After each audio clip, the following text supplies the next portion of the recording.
Hello and welcome to Achievers Side dear class 11 students.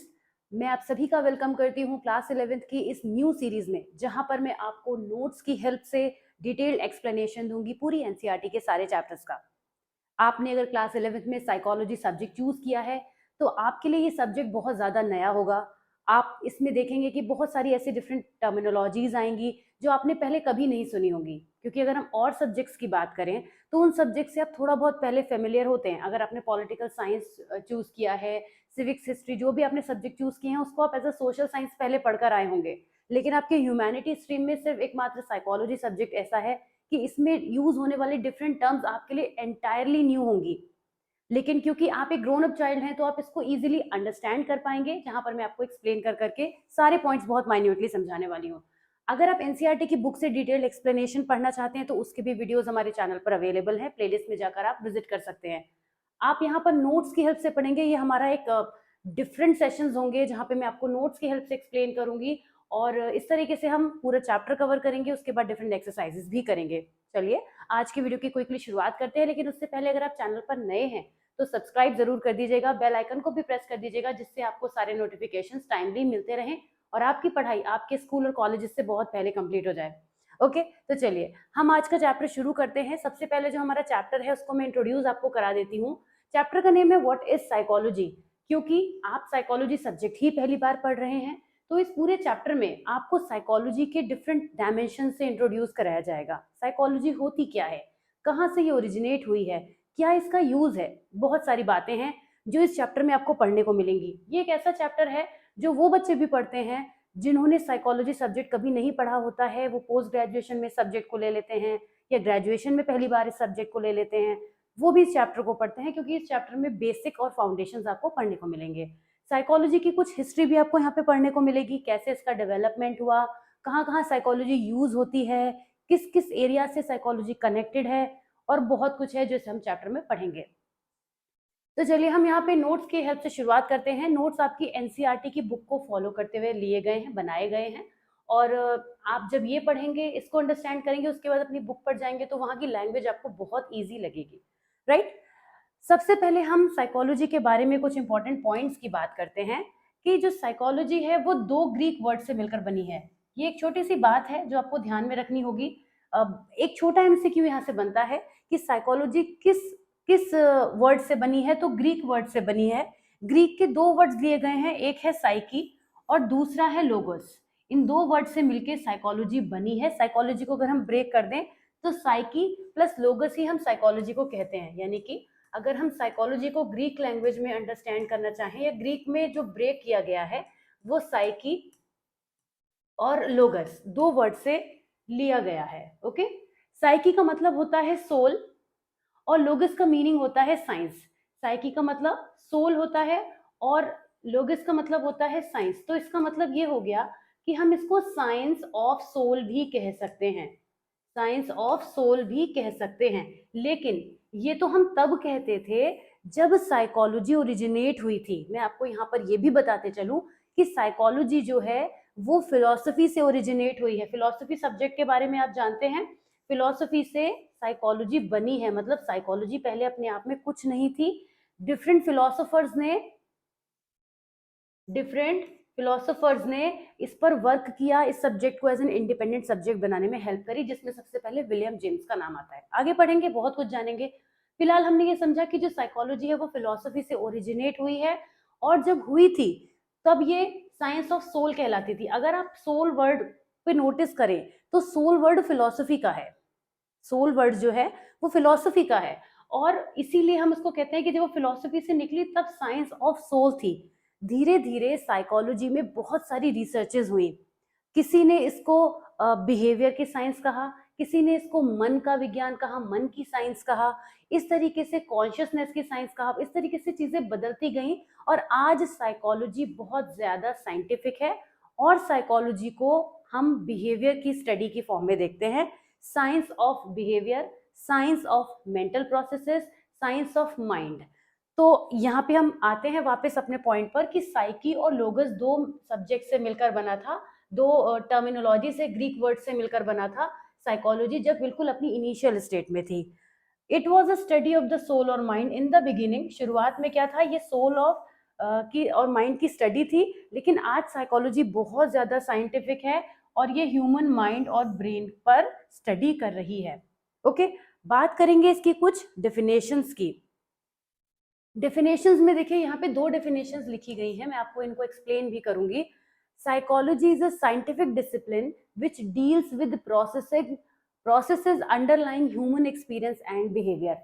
Human के different experiences को और behaviour को study करने के लिए जिस साइंस का या जिस साइंटिफिक डिसिप्लिन का यूज किया जाता है उसे हम साइकोलॉजी कहते हैं।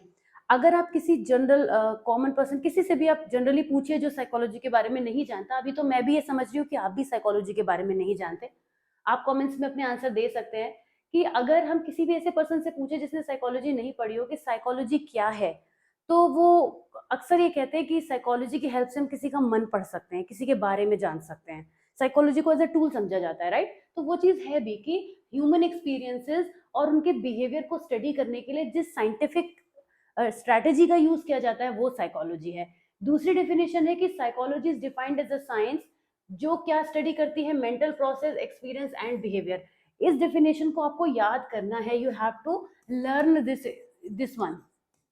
इसको आपको याद करना होगा। क्यों याद करना होगा आपको? वैसे ये खुद ही रट जाएगी, खुद ही याद हो जाएगी, समझ में आ जाएगी तब, लेकिन आपको ये ध्यान रखना है कि साइकोलॉजी एक ऐसी साइंस है जो क्या क्या चीजें स्टडी करती है, मेंटल प्रोसेस, एक्सपीरियंसेस और बिहेवियर। 3 चीजों को मैं आपको अभी एक्सप्लेन करूंगी कि क्या होते हैं ये, ठीक है? क्योंकि आपके लिए मेंटल प्रोसेस वर्ड एकदम नया हो सकता है, जैसे मैंने अभी बताया क्लास 11th में पढ़ रहे हैं तो आपके लिए ऑफकोर्स ये नया ही होगा। मेंटल प्रोसेस का मतलब होता है वो सारे एक्शन जो हम अपने माइंड से परफॉर्म करते हैं। जैसे आप क्या क्या मेंटल प्रोसेसेस परफॉर्म करते हैं, बहुत बेसिक लेवल पे सोचें तो आप सोचते हैं, you think, okay, you understand something, you understand something, then you analyze something, right? इस तरीके से बहुत सारे एक्शंस होते हैं। यू डिस्क्रिमिनेट समथिंग, आप किसी चीज के बारे में सोचते हैं, समझते हैं, परसीव करते हैं, अपना ओपिनियन देते हैं, नए थॉट्स फॉर्म करते हैं, तो बहुत कुछ ऐसा आप करते हैं जो आपके मेंटल प्रोसेसेस की फॉर्म में आते हैं, उन्हीं को हम मेंटल प्रोसेसेस कहते हैं। वो सारे प्रोसेस जो हम अपने मेंटल लेवल पर परफॉर्म करते हैं उन्हें हम मेंटल प्रोसेस कहते हैं। इसका दूसरा नाम होता है, ध्यान से देखिएगा, ये टर्म पूरी साइकोलॉजी में हर दिन हर रोज चलेगी, बार बार देखने को मिलेगी, कॉग्निटिव एक्शन या कॉग्निटिव एबिलिटीज। इन्हीं को हम कहते हैं कॉग्निटिव एक्शन या कॉग्निटिव एबिलिटीज। अच्छे से समझ लीजिए, क्योंकि ये जो आपकी कॉग्निटिव एबिलिटीज होती हैं ये ही आपके पास कई बार चैप्टर में बार बार आपको आएंगी, तो आप सोचेंगे कि कॉग्निटिव एबिलिटीज या कॉग्निटिव एक्शंस क्या होते हैं, राइट? तो मेंटल प्रोसेसेस या कॉग्निटिव एबिलिटीज एक ही बात होती है, हम डिफरेंट कॉग्निटिव एबिलिटीज को पजेस करते हैं, राइट? इतना क्लियर हो गया। एक्सपीरियंसेस की तरफ चलते हैं। हमारे एक्सपीरियंसेस क्या होते हैं? वो होते हैं जिनको जो पहले हमारे साथ कभी हो चुके होते हैं, वो ऐसे लाइफ इवेंट्स, सिचुएशंस या डिफरेंट कुछ भी इवेंट्स हो सकते हैं जो हमारे साथ होते हैं, जिनकी हेल्प से हम लाइफ में जब कोई नया काम करते हैं तो उसका यूज करते हैं, उन्हें हम एक्सपीरियंसेस कहते हैं। इन एक्सपीरियंसेस को भी साइकोलॉजी में स्टडी किया जाता है और मेंटल प्रोसेसेस को तो ऑफकोर्स किया ही जाता है। फिर आता है बिहेवियर। किसी पर्सन का बिहेवियर इतना क्रिटिकल क्यों है, कोई ओवर थिंकिंग क्यों करता है, कोई हमसे मिसबिहेव क्यों करता है, कोई बहुत ज्यादा वर्बल स्पैट क्यों करता है, ये सब कुछ समझने के लिए हम साइकोलॉजी में इन चीजों को स्टडी करते हैं। उसके भी बहुत बड़े प्रोसेसेस होते हैं, ओके? तो ये एक डेफिनेशन मैंने आपको बोला, आप लर्न कर लीजिएगा, मेरे ख्याल से इसको पढ़ते पढ़ते समझते समझते आपको लर्न हो गई होगी। अब हम ये देखिए, ये पैराग्राफ है, इसको मेरे साथ आप क्विकली रीड करिए। Psychology is closely related to economics, political science and sociology. ये 3 सब्जेक्ट्स जो आपने भी ह्यूमैनिटी में लिए होंगे, इनसे भी काफी क्लोजली कनेक्टेड है। Psychology has provided knowledge related to micro level economic behaviour and consumer behaviour. आप मार्केट में जाते हैं, आप जिस शॉपकीपर जो होता है वो कई बार आपको एक्स्ट्रा चीजें परचेज करने के लिए कन्विंस कर लेते हैं, क्योंकि कंज्यूमर बिहेवियर यानी मार्केटिंग से रिलेटेड सोशियोलॉजी को भी, इकोनॉमिक्स को भी साइकोलॉजी में स्टडी किया जाता है। Psychology provides understanding of voting behaviour, exercise of power, opinion polls etcetera. Political science की तरफ ये चले गए, साइकोलॉजी का यूज होता है। आप अगर हम देखें जो पॉलिटिकल पार्टीज होती हैं वो जो अपने कैंडिडेट्स होते हैं, वोटर्स होते हैं, उनके ब्रेन को इस तरह से ट्रेन करती हैं या इन्फ्लुएंस करने की कोशिश करती हैं कि वो उन्हीं को वोट दें। तो यहाँ पे साइकोलॉजी का यूज हो रहा होता है। Sociology is positively related to psychology, क्योंकि साइकोलॉजी ह्यूमन बिहेवियर को स्टडी करती है and sociology studies human behaviour in society. Psychology human behaviour को स्टडी करती है और ये ह्यूमन बिहेवियर एक सोशल वर्ल्ड में एग्जिस्ट करने वाली ही तो चीज़ है। हम आप कहाँ पर एग्जिस्ट करते हैं? इस सोशल वर्ल्ड में एग्जिस्ट करते हैं। तो साइकोलॉजी और सोशियोलॉजी का बड़ा ही गहरा रिलेशनशिप हो जाता है। किसका? सोशियोलॉजी का और साइकोलॉजी का। ओके, तो ये पैराग्राफ आपने पढ़ा, ये एक जनरल इंट्रोडक्शन है साइकोलॉजी के बारे में कि साइकोलॉजी और दूसरे सब्जेक्ट से क्यों और कैसे रिलेट करती है। बात करते हैं डिसिप्लिन की। आपको पता है डिसिप्लिन क्या होता है? डिसिप्लिन मीन्स एक सब्जेक्ट। एक डिसिप्लिन तो वो है जो आपने दूसरा सुना है, जिसको आप जानते हैं कि डिसिप्लिन में रहना चाहिए। एक डिसिप्लिन वो होता है जो किसी भी कॉन्सेप्ट को सिस्टमेटिकली एग्जामिन करता है। मैं एक दूसरा एग्जाम्पल लेती हूँ, जैसे कि कोई और सब्जेक्ट, हिंदी, इंग्लिश, मैथ्स, जो अब तक आप पढ़ते आए हैं। साइकोलॉजी तो आप नया पढ़ रहे हैं। आप कोई भी सब्जेक्ट जो पढ़ते हुए आ रहे हैं अभी तक, उस सब्जेक्ट में आपने देखा होगा कि जब आप छोटे थे, पहले आपको हिंदी में क्या सिखाया गया? हिंदी में आपको अक्षरों को पहचानना सिखाया गया। फिर धीरे धीरे आपने वर्णमाला सीखी। वर्णमाला सीखने के बाद आपने शब्दों को बनाना सीखा। शब्द बनाना सीखा तो वाक्य बनाना सीखा। वाक्यों के बाद आप पैराग्राफ पे आए। पैराग्राफ पढ़ने के बाद आपने उस अपठित गद्यांश जो होते थे ना हिंदी में, अनसीन पैसेजेस जिन्हें हम कहते हैं इंग्लिश में, ये आपने पढ़ने सीखे। इनके क्वेश्चन आंसर फॉर्म करने सीखे। टाइटल देना सीखा। क्या आप इस पूरी स्टोरी में एक चीज नोटिस कर रहे हैं? चीजें सिस्टमेटिक हैं। हिंदी सब्जेक्ट को भी अगर हमने लिया, हिंदी डिसिप्लिन को भी अगर हमने लिया, तो वो एक सिस्टमेटिक है। डिसिप्लिन में होता भी सिस्टम एक प्रॉपर फॉलो में है, राइट? तो इसी तरीके से यहाँ पे डिसिप्लिन का मतलब क्या हो गया? साइकोलॉजी एज ए डिसिप्लिन क्या है? कोई भी डिसिप्लिन वही होता है जो एक सिस्टमेटिक वे में किसी भी नॉलेज को एक्सपैंड करता हुआ जाता है। तो साइकोलॉजी भी एज ए डिसिप्लिन क्या होती है? वो भी आपको बेसिक से लेके एडवांस तक लेकर जाती है। आपको कोई बहुत बड़ा साइकोलॉजी का कॉन्सेप्ट चैप्टर नंबर 1 में नहीं देखने को मिलेगा। यहाँ आपको छोटे टर्म्स हैं। चैप्टर 1 में आने वाली जितनी छोटी छोटी टर्म्स है ना, वो आगे जाके कहीं एक स्टेटमेंट में आपको एक वर्ड की तरह से आगे नजर आएंगी। इसीलिए तो मैं हर वर्ड पे बहुत ज्यादा फोकस कर रही हूँ। तो ये डिसिप्लिन का यहाँ पे मतलब हो गया। अब हम बात करें कि डिसिप्लिन क्या करता है, what does it do, what it studies. हमारा साइकोलॉजी डिसिप्लिन की हम बात कर रहे हैं, ठीक है ना? यहाँ पे हम बात कर रहे हैं psychology as a discipline. Psychology as a discipline. हम अगर ये देखें कि psychology discipline as a discipline क्या स्टडी करता है? Mental process, experience, behaviour. ये वही 3 चीजें हैं जो मैंने अभी आपको एक्सप्लेन की थी। मैंने आपसे कहा था इसको याद कर लीजिए, क्योंकि आपको समझ में ध्यान में रखनी है।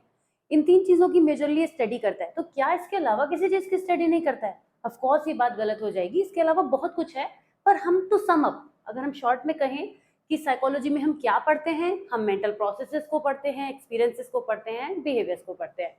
और कैसे पढ़ते हैं? क्वेश्चन ये भी उठता है कि how do we study all these things? हम पढ़ते हैं through different methods in different context. अलग अलग मेथड्स होते हैं उनको स्टडी करने के लिए। जैसे अगर हम मेंटल प्रोसेसेस को समझना चाहते हैं कि कॉग्निशन का प्रोसेस कैसे होता है, चलिए डिफिकल्ट हो सकता है। Perception, how do we perceive something?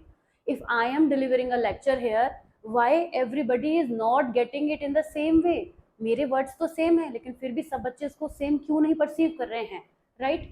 ये अंडरस्टैंड करने के लिए हमें कोई मेथड तो अप्लाई करना पड़ेगा। हमें सबका टेस्ट लेके देखना पड़ेगा, या कुछ भी हम जो भी हम यहाँ पे रूल्स अप्लाई करेंगे, मेथड अप्लाई करेंगे, उनकी हेल्प से हम इन चीज़ों को स्टडी करते हैं। तो साइकोलॉजी एज अ डिसिप्लिन क्या स्टडी करता है? ये 3 चीज़ें। कैसे स्टडी करता है? Through different methods. अब बात करते हैं कि माइंड और बिहेवियर को कैसे अंडरस्टैंड करें। हमें पता है कि जो माइंड है वो ब्रेन के बिना एग्जिस्ट नहीं करता। क्या आप ऐसा कह सकते हैं? मतलब ये बहुत सिली बात है जो मैं बोलने जा रही हूँ, कि किसी इंसान के पास ब्रेन नहीं है पर माइंड है। बहुत ही अटपटी बात लग रही होगी आपको, लगनी भी चाहिए, क्योंकि मैंने बोली इसलिए जिससे आपका अटेंशन इस स्टेटमेंट पर आए कि माइंड ब्रेन के बिना एग्जिस्ट नहीं कर सकता। और ये भी सच है कि जब ब्रेन होगा तो माइंड तो होगा ही, दोनों ही चीजें होंगी, एक साथ होंगी। तो ब्रेन क्या है? ब्रेन जो है हमारा एक फिजिकल एंटिटी है। आपकी बॉडी में ब्रेन कहाँ एग्जिस्ट करता है? जब मैंने ये स्टेटमेंट बोला, आप सबका दिमाग आपका जो माइंड है वो इस तरफ चला गया, क्योंकि आपको पता है जो आपका ब्रेन है वो यहाँ ऊपर पार्ट में एग्जिस्ट करता है। इस ब्रेन के अंदर जो प्रोसेसर है वो माइंड है। ये ब्रेन जो है उसमें होने वाले डिफरेंट एक्शंस किसकी हेल्प से हो रहे हैं? With the help of mind. Mind और ब्रेन के डिफरेंस को समझने के लिए आप एक हमारा वीडियो है, इसको देख सकते हैं। इस लिंक पे तो आप तब क्लिक करेंगे जब भी नोट्स आपको मिल जाएंगे, तो इजीली आप जा सकते हैं, अदरवाइज भी प्लेलिस्ट में आप जा सकते हैं।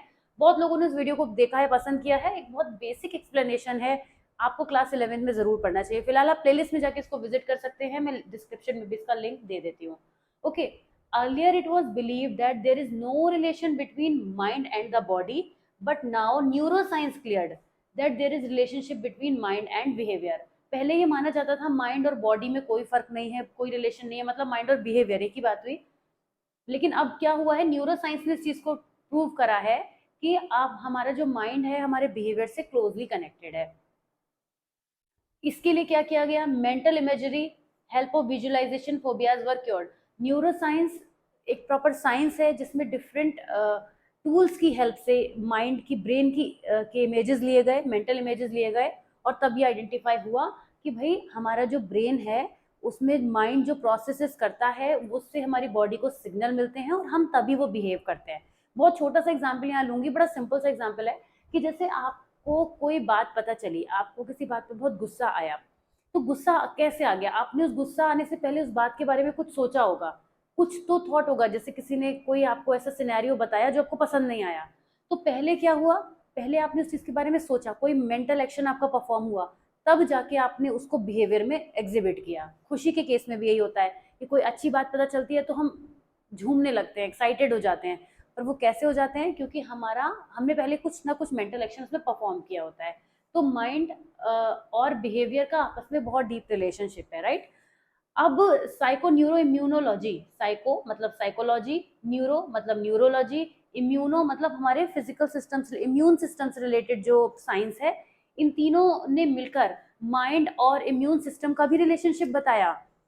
और ये सच है कि जब आपका माइंड डिस्टर्ब होता है तो आपको फिजिकल फटीग फील होना शुरू हो जाता है। अगर आप किसी बात से अपसेट हैं तो आपको जो बॉडी है वो बहुत डाउन डल फील होती है। अगर कोई खुशखबरी है, कोई गुड न्यूज़ आपको पता चली है, कोई अचीवमेंट आपने एक्वायर किया है, तो आपकी बॉडी एकदम एनर्जेटिक हो जाती है, क्योंकि इन दोनों का रिलेशनशिप आपस में होता है। चलिए, अब मेंटल प्रोसेसेस के लिए एक और वर्ड यूज होता है जिसे हम कॉग्निटिव एक्शन कहते हैं। ये पॉइंट मैंने आपको बिल्कुल वीडियो के बिगिनिंग में समझा दिया था, ठीक है। ये पॉइंट इंपॉर्टेंट है, ये एक आपको just to introduce you with this. Mental processes are activities of mind and brain related to cognition. Cognition मतलब वही cognitive activities जो होती हैं उनको हम cognition का नाम देते हैं। हम mental processes का यूज कब करते हैं, when we think or remember something or solve a problem। आप बेवजह तो नहीं कॉम्प्लिकेटेड सिचुएशंस को सोचेंगे। आपके सामने कोई ऐसी सिचुएशन आई जिस पर आपको कोई सोल्यूशन देना है, तो आप क्या करेंगे, सोचेंगे, अंडरस्टैंड करेंगे, उस चीज को एनालाइज करेंगे, क्या क्या हुआ होगा, उसको और पार्ट्स में जाएंगे डीपर में। तो आप यहाँ पर क्या यूज कर रहे हैं, अपने मेंटल प्रोसेसेस का यूज कर रहे हैं। ये जो मेंटल एक्टिविटीज आती हैं वो न्यूरल एक्टिविटीज से डिफरेंट होती है। न्यूरल एक्टिविटीज और मेंटल एक्टिविटीज में क्या फर्क है, न्यूरल एक्टिविटीज का मतलब हो गया हमारे ब्रेन में जो न्यूरॉन का वर्क होता है। न्यूरॉन क्या करता है, अभी चैप्टर 3 में आप पढ़ेंगे इसको। न्यूरॉन जो होते हैं वो इंफॉर्मेशन को हमारे एनवायरनमेंट से पहले हमारे सेंस ऑर्गन्स कोई इंफॉर्मेशन को रिसीव करते हैं। कैसे, आपने कुछ देखा तो आपकी आईज ने उस इवेंट को कैप्चर किया, ओके, फिर आपकी आईज यानी आपके सेंस ऑर्गन की हेल्प से वो न्यूरॉन्स तक वो इन्फॉर्मेशन पहुंचती है, फिर न्यूरॉन उसको आपके ब्रेन के डिफरेंट पार्ट्स में वो इन्फॉर्मेशन पास ऑन करता जाता है, राइट। और उसके बाद आप मेंटल एक्टिविटी जो है वो परफॉर्म हो जाती है। न्यूरल एक्टिविटी यानी न्यूरॉन की हेल्प से होने वाली एक्टिविटी, फिर आपका जो माइंड आपको गाइडेंस देता है कि आपको क्या करना है, फिर आप मेंटल एक्टिविटी परफॉर्म करते हैं। The mind emerges and evolves as our interaction and experience in this world get dynamically organized in the form of system which is responsible for the occurrence of various mental processes। ये NCERT की book से ली गई एक line है, क्योंकि आपको explain करनी है मुझे, इसलिए कि हमारा जो माइंड है वो हमारे इंटरेक्शन से, जितना हम इंटरेक्ट करते हैं उतना माइंड हमारा शार्प होता जाता है। मैथ्स में जब आप किसी एक टॉपिक पर 30 क्वेश्चंस कर लेते हैं, आपको लगता है अब मुझे इस टॉपिक पे कमांड मिल गई, 30 तो मैंने ज्यादा बोल दिया। एक ही टॉपिक पर 10-12 क्वेश्चंस करके आपको लगता है कि हाँ ये चैप्टर मुझे बहुत अच्छे से समझ में आ गया, क्योंकि जितना ज्यादा आपका इंटरेक्शन होगा, जितना एक्सपीरियंस आपका बढ़ेगा, उतना ही आपका माइंड जो है वो एक्टिव होता जाएगा उस पर्टिकुलर चीज को लेकर।